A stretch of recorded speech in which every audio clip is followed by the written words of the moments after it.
I tell my patients all the time, you have the right to have more than one issue going on at the same time.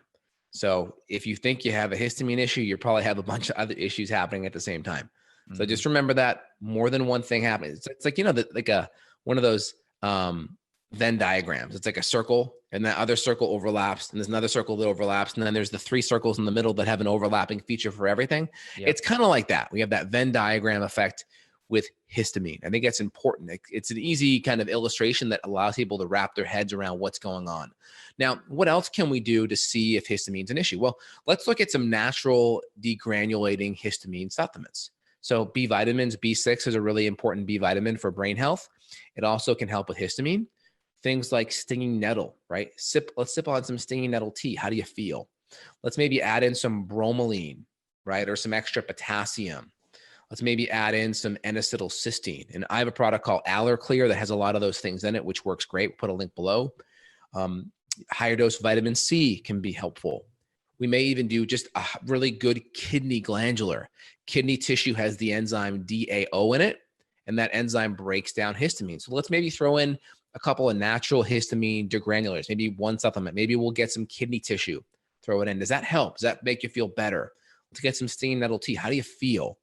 If that starts to make you feel a little better, then histamine could be part of the puzzle.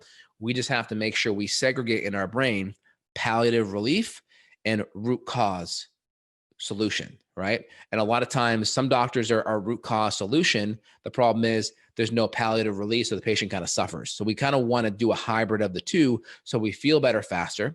That keeps our faith in the practitioner and in the process high. We feel better, we perform better while we get to the root cause. And we kind of have to have that approach, or we're just on this journey of suffering, hoping one day we'll heal. Yep. Very, very well said. And how you're implementing these is typically before the meal. So, like you're mentioning the stinging nettle tea or the kidney glandular, it's going to be best.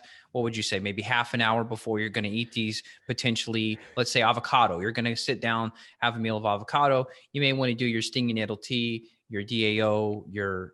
You could try it before. I mean, the food, it's going to interact with all the histamine's going to happen when the food goes in your body. So as long as it's in the same time, I think that's going to be fine. But I would experiment doing it ahead of time so you have that kind of already going. Yeah. Try Yeah. both.